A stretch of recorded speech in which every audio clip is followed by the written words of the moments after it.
Fala pessoal, tudo bem? Vamos analisar essa notícia que saiu no Valor Econômico? Após cisão da Novartis, Sandoz focará em genéricos e biosimilares.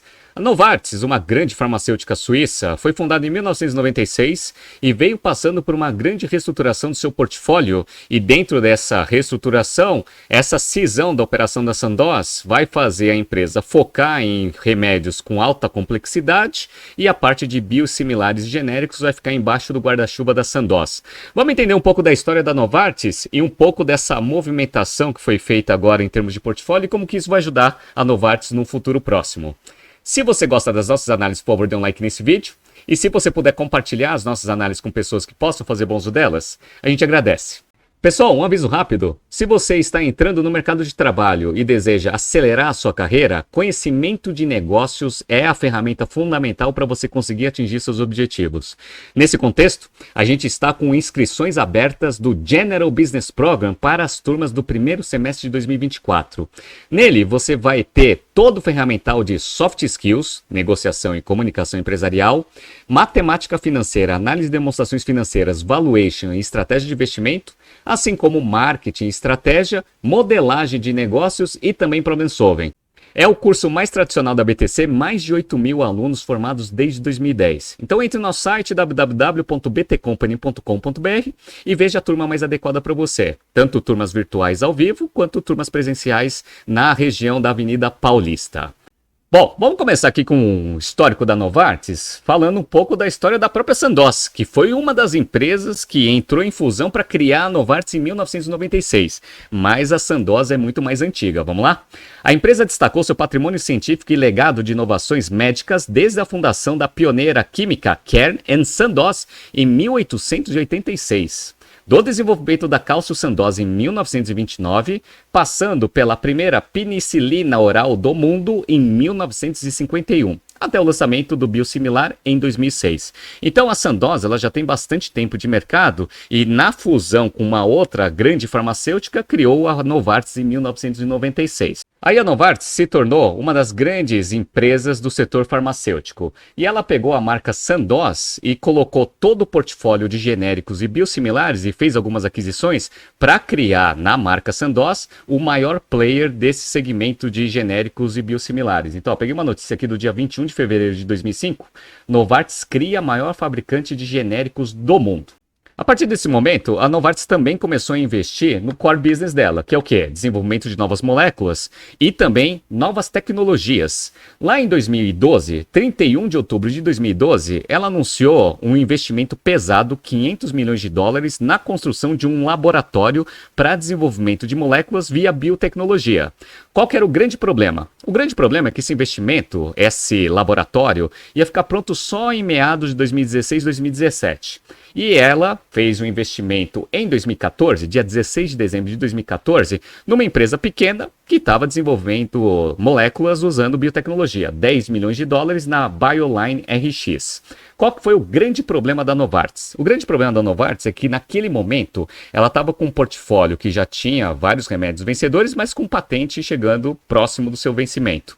E ela não conseguiu desenvolver um novo portfólio. Por quê? Por vários motivos, né? Ou porque os testes clínicos não foram satisfatórios, ou porque as pesquisas em si não avançaram para desenvolvimento de novos remédios. E ela ficou com um portfólio muito defasado. E isso é um problema para uma farmacêutica, porque isso influencia diretamente nos seus resultados presentes e na perspectiva futura do negócio.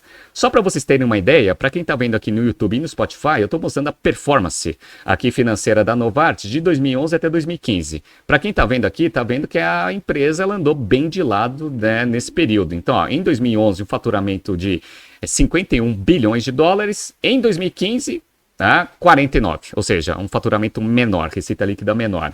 Em termos de performance operacional, piorou bastante. 10 bilhões de lucro operacional em 2011, 8 bilhões 134 em 2015. Então a empresa ela começou a correr atrás de tentar recompor esse portfólio, dado que ela não tinha ali dentro do seu laboratório o desenvolvimento correto para conseguir renovar o portfólio para o futuro. Como você faz então? Via aquisições.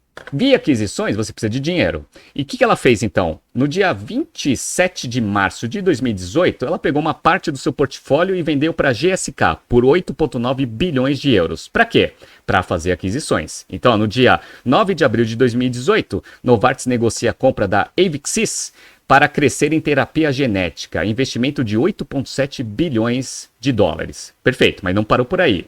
Aí, no dia 26 de junho de 2018, Novartis vai separar a Alcon e focar em desenvolvimento. Perfeito. Para quê? Para conseguir levantar dinheiro para fazer essa aquisição no dia 24 de 11 de 2019. Novartis compra fabricante de remédio contra colesterol por 9,7 bilhões de dólares. Então a Novartis estava renovando o seu portfólio via aquisições de outras grandes indústrias farmacêuticas, né? Só que aí veio a pandemia. Qual foi o grande problema da Novartis? Diferentemente das outras farmacêuticas, ela não tinha vacina para o Covid. Então ela não surfou nessa onda.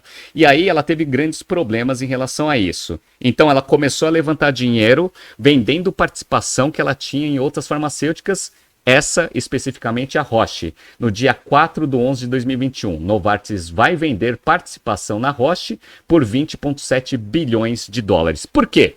Porque vocês viram que boa parte das vacinas foram criadas utilizando a biotecnologia. Lembra que a Novartis tinha feito investimento lá atrás, mas que o laboratório ia demorar para ficar pronto e as pesquisas também demoram para conseguir terem resultados. O que ela fez então? Ela levantou dinheiro para começar a investir em biotecnologia. Só que ela não estava surfando na onda do Covid. E aí que ela teve que fazer, além de vender essa participação na Roche, ela começou um processo de reestruturação. Então, peguei uma notícia aqui, do dia 28 de junho de 2022. Farmacêutica Novartis vai cortar 8 mil postos de trabalho em reestruturação. Interessante, né? Porque no meio da pandemia, um monte de farmacêutica começou a ter muitos bons resultados, mas a Novartis não tinha a tecnologia necessária para conseguir surfar nessa onda. Olha que interessante aqui esse trechinho da notícia. O CEO da companhia está sob pressão para convencer os acionistas de que pode melhorar o desempenho da empresa depois de alguns dos medicamentos com os quais o negócio contava para impulsionar o crescimento falharam em testes clínicos, tiveram problemas em segurança ou foram atrasados. A empresa também perdeu os lucros das vacinas contra a Covid, que rivais como Pfizer e outras companhias menores de biotecnologia fizeram durante a pandemia. Então a Novartis ela ficou muito mal posicionada. Por quê? Porque ela tinha um laboratório, mas não tinha as linhas de pesquisa já em andamento. O que ela fez? Ela levantou bastante dinheiro, tanto com a venda na participação da Roche, quanto aumento de eficiência operacional, para fazer aquisição nesse segmento. Então, no dia 12 de junho de 2023, Novartis compra a Chinook Therapeutics por valor que pode chegar a 3,5 bilhões de dólares. Essa empresa aqui é uma empresa focada em desenvolvimento em biotecnologia, né? E fez uma outra aquisição logo depois. No dia 18 de julho de 2023, Novartis compra DTX Pharma por 1 bilhão de dólares. E aí ela conseguiu resolver, pelo menos no curto prazo, todas as linhas de desenvolvimento de remédios com alta complexidade, tanto por biotecnologia quanto pelo método tradicional. Perfeito, né? E aí veio a cisão da Sandoz. Para quê? Para conseguir focar toda a operação nesses medicamentos mais complexos e deixar a Sandoz como uma empresa separada, com uma outra estratégia para genéricos e similares. Agora a gente entra na notícia principal. Então vamos lá. A companhia farmacêutica Sandoz informou nesta quarta-feira, dia 4, a sua separação da também suíça Novartis, com ações negociadas na Bolsa da Suíça, tornando-se uma companhia independente. A empresa afirma ser líder global em medicamentos genéricos e biosimilares. Conforme informações divulgadas nessa manhã, após o início das negociações do papel da Sandoz, a farmacêutica nasce com um valor de mercado de 12 bilhões de dólares, informa Bloomberg, né? Então, interessante, fez a cisão. Para quê? Para conseguir focar as duas operações, uma em medicamentos mais complexos, a Sandoz com uma estratégia em biosimilares e genéricos, né? O CEO da Sandoz afirmou em nota que, como empresa independente, a Sandoz estará totalmente capacitada para cumprir com a sua estratégia que visa liderar o crescente e importante mercado de genéricos e biosimilares de forma sustentável. A estratégia aqui, pessoal, é escala. Quanto maior a escala você tem, menores os custos, melhores os resultados financeiros. Por quê? Porque geralmente medicamento similar e genérico tem margem mais apertada, apesar de ter um volume muito maior. Vamos ver? Segundo a Sandoz, remédios genéricos e biosimilares equivalem a cerca de 80% dos medicamentos utilizados em todo o mundo em volume, com um custo total de cerca de 25%. Então, em termos de volume, 80% do mercado. Mas em termos de custo, preço, 25%. Então, margem extremamente apertada. Então, você tem que ganhar dinheiro com esses remédios por volume. Então, quanto maior, né, a operação, menores os custos por curva de experiência, maiores as margens, né? Apesar das fortes pressões competitivas, a indústria deve crescer de forma constante na próxima década, impulsionada pela demanda subjacente por esses medicamentos fundamentais para o sistema.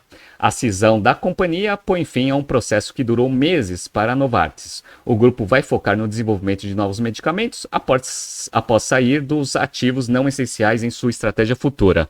Então foi bem interessante para a gente conseguir entender, primeiro, a estratégia da Novartis, focando na construção de um portfólio para medicamentos com nível de complexidade muito maior, margens mais altos, volume menor, e separou a Sandoz, que vai ter uma outra estratégia, que vai ser com volume, você vai conseguir ter um custo mais baixo, porque as margens são mais apertadas no segmento. Então, tá completo aí o processo de turnaround aqui da Novartis, pelo menos em termos de criação de portfólio e separação dos seus negócios essenciais com os negócios que não tinham tanto alinhamento estratégico com a estratégia de médio e longo prazo da companhia.